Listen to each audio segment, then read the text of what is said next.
제3장 수넴의 훌륭한 여인.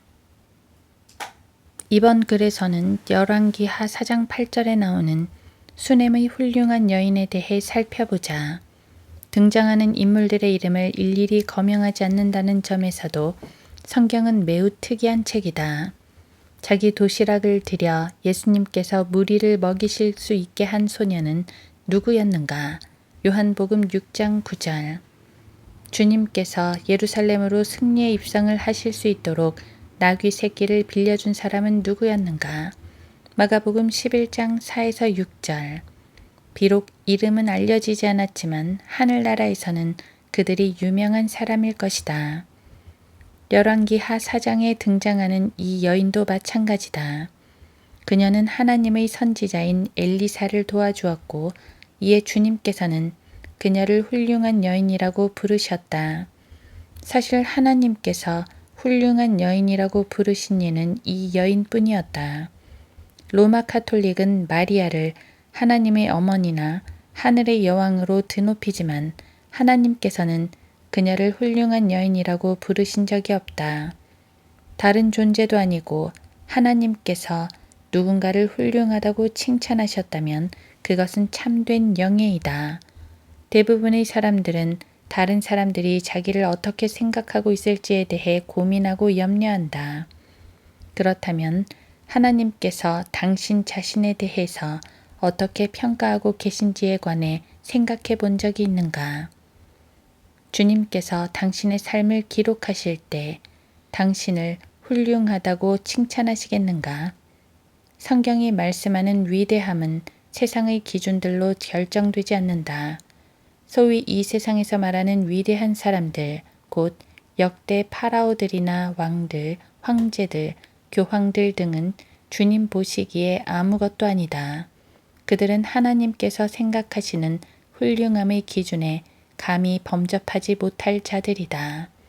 그렇다면 열왕기하 4장에서 왜 하나님께서 이 여인을 훌륭하다고 말씀하시는지 살펴보도록 하자. 먼저 이 여인에게는 영적 분별력이 있었다. 그녀가 자기 남편에게 말하기를 보소서, 이제 항상 우리 옆을 지나다니는 사람은 하나님의 거룩한 사람인 줄을 내가 아나이다. 열왕기하 4장 9절. 즉 종교 사기꾼과 하나님의 사람을 구별할 수 있는 영적 분별력을 충분히 갖추고 있었던 것이다. 불행하게도 많은 여인들, 그것도 그리스도인 여인들이 영적 분별력을 지니지 못한 경우를 많이 볼 수 있다. 만약 이브에게 분별력이 있었다면 우리는 지금 이 악한 현 세상에 살고 있지 않을 것이다.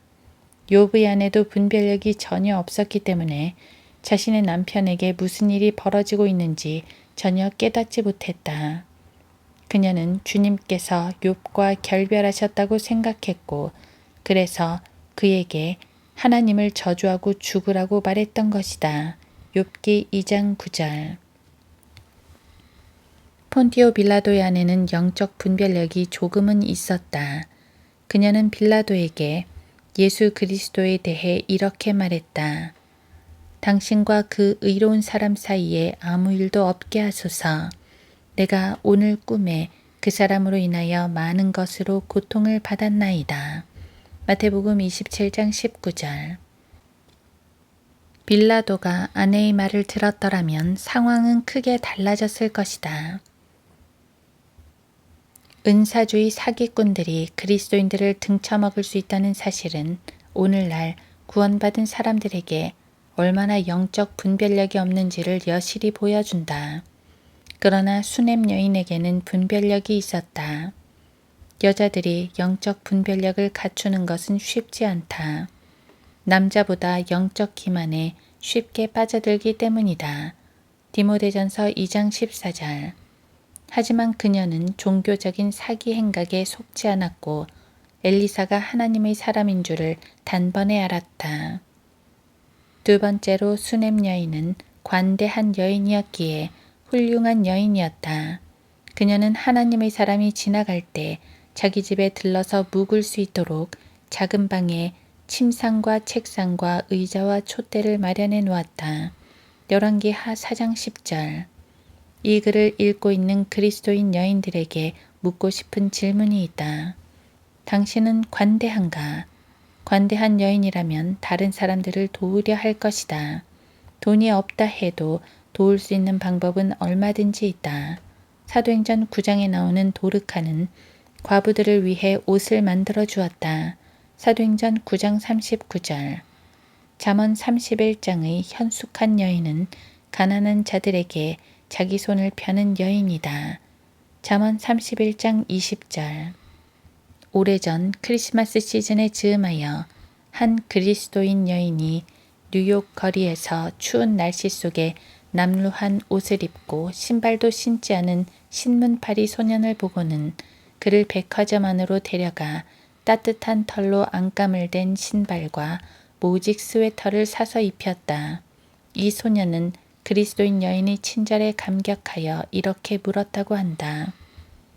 혹시 하나님의 부인이세요? 물론 하나님의 부인은 아니었지만 그 여인은 그리스도의 신부의 일원으로서 어린 양의 아내답게 처신했던 것이다. 에베소서 5장 30에서 32절, 계시록 21장 9절. 하지만 요즘에는 근면한 사람들의 돈을 그냥 삼키려 하는 거지들도 많기 때문에 누구를 도와줄 것인지에 대해서는 주의를 기울일 필요가 있다. 셋째로 수넴 여인은 겸손한 여인이었다. 엘리사가 게하시를 통해 그녀를 불러 그녀가 보여준 친절에 보답해 줄 요량으로 왕이나 군대대장 같은 소위 높은 사람들에게 고할 것이 없느냐고 묻자 그녀는 나는 내 백성 가운데 거하나이다 라고만 대답했다. 열왕기하 4장 13절. 즉 유명세나 명성을 얻기 위해 엘리사에게 친절을 베푼 것이 아니었던 것이다. 빅토리아 여왕은 당대 세계에서 가장 위대한 제국의 여왕이었음에도 매우 겸손했다. 한 번은 그녀가 이렇게 말했다. 나는 예수 그리스도께서 다시 오실 때까지 살고 싶다. 그때가 되면 내 보좌에서 일어나 나의 왕관을 주님의 머리에 씌워드릴 수 있기 때문이다. 다이애나 왕세자비나 제클린 케네디 혹은 힐러리 클린턴 같은 여자들은 빅토리아 여왕과 비교할 가치도 없는 사람들이다. 반드시 알아두어야 할 것이 있다. 어떤 사람이 높은 지위에만 있다고 해서 달라지는 것은 아니라는 점이다. 별 볼 일 없는 사람은 높은 자리에 있어도 별 볼 일이 없다. 어떤 여자가 백악관이나 버킹엄 궁전에 들어갔다는 이유만으로 귀부인이 되는 것은 아니다. 불황자나 레즈비언은 어디에 갖다 놓아도 본 모습이 달라지지 않는다. 한 사람의 위치가 그 사람의 인격을 결코 바꾸지 못한다. 세상이 당신을 높게 평가하지 않는다고 해서 실망하지 말라. 이 말씀에 유념하라. 사람들 가운데서 크게 높임을 받는 것이 하나님 보시기에는 가증스러움이니라. 누가복음 16장 15절. 구원받지 못한 죄인들의 세상이 당신을 대단하다고 생각한다면 사실상 당신은 하나님 보시기에 형편없는 사람일 것이다. 고린도후서 2장 16절. 네 번째로 수넴 여인은 자기 절제를 할 수 있었기 때문에 훌륭한 여인이었다. 그녀는 감정에 쉽게 휘둘리지 않았다. 열왕기하 4장을 쭉 읽어보면 주님께서 이 여인에게 아들을 주신 것은 그녀가 하나님의 선지자를 돌보았기 때문임을 알 수 있다. 그런데 나중에 이 아이가 자라서 어느 날인가 아버지와 함께 밖에 있다가 열사병으로 쓰러져 죽었다. 그럼에도 이 여인은 히스테리를 부리지 않았다. 그녀는 아들의 시신을 들고 가 엘리사의 침상에 놓은 후 선지자를 만나러 갔다. 이처럼 쓸데없이 분노를 폭발시키지 않을 정도로 하나님께서 보시기에 자기 절제를 할 수 있는 훌륭한 여인이었던 것이다. 다섯째로 수넴 여인은 하나님의 말씀에 갈급했기 때문에 훌륭한 여인이라고 불릴 수 있었다. 이 여인이 엘리사에게 갔던 이유는 하나님의 말씀을 직접 듣기 위해서였다. 하나님의 말씀을 먹고 마시기를 간절히 사모하는 사람들은 복이 있다.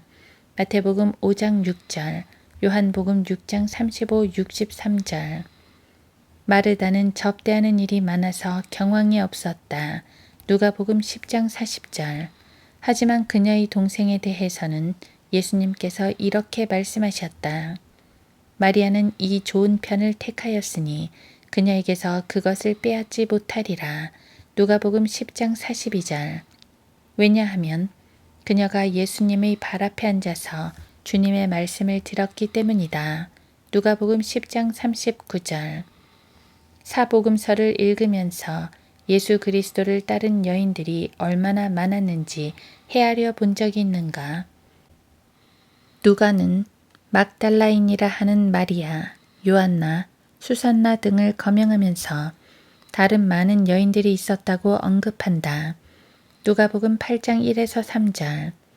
이 여인들은 예수님께서 그들의 유익을 원하시는 분이었음을 본능적으로 알았던 것처럼 보인다.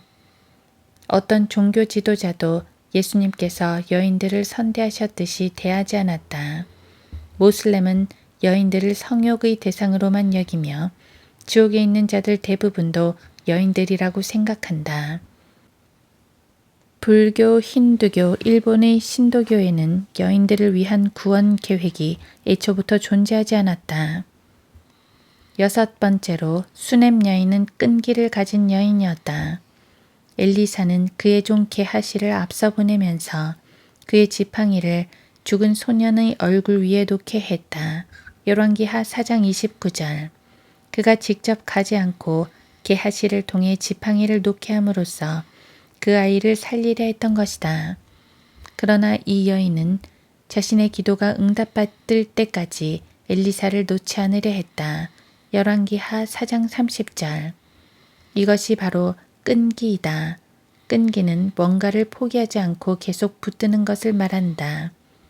기도로 말하면 끈질긴 간청과 같다. 누가복음 11장 8절. 미국 남부에 남편을 잃고 홀로 5 아들을 기른 여인이 있었다. 그 아들들은 모두 반듯한 그리스도인들로 자라났다. 사람들이 이 여인에게 어떻게 그렇게 길러낼 수 있었냐고 묻자 그녀는 이렇게 답했다. 나는 단지 마귀가 내 아들들을 빼앗아 가는 것을 절대로 가만 놔두지 않을 것이라고 굳게 마음 먹었을 뿐이에요. 수로페니키아 여인도 마찬가지였다. 마가복음 7장 24에서 30절. 그녀도 끝까지 포기하지 않았고 마귀 들린 딸이 해방될 때까지 예수님께 달라붙었다. 주님께서 그녀에게 이방인 개라고 말씀하셨음에도 그녀는 물러서지 않았고 결국 기도의 응답을 받은 것이다. 7째로 그녀는 끈기가 있었을 뿐만 아니라 하나님의 약속을 붙든 훌륭한 여인이었다. 하나님께서는 그녀에게 한 아들을 약속하셨고 지금은 그 아들이 죽은 상황이다. 이에 그녀는 엘리사에게 말했다. 나를 속이지 말라고 내가 말씀드리지 아니하더이까. 열왕기하 4장 28절. 즉 이 여인은 하나님께서 엘리사를 통해 주신 약속을 지키실 것을 말씀드리면서 엘리사를 끝까지 붙든 것이다. 기도할 때 하나님의 약속들을 주장할 수 없다면 그 어떤 여인도 훌륭하다고 말할 수 없다. 말씀에 기록된 약속을 주장하는 것은 곧 주님을 기쁘시게 하는 믿음이 있다는 뜻이다. 히브리서 11장 6절. 이 여인은 끈질기게 기도했고 주님의 약속들을 주장하면서 그분의 말씀대로 이루어 주실 것을 말했던 것이다. 마지막으로 수넴 여인은 감사할 줄 아는 여인이었기에 훌륭한 여인이었다. 그녀는 아들을 다시 살려서 받게 되자 엘리사의 발 앞에 엎드려 땅에 대고 절을 했다. 열왕기하 4장 37절.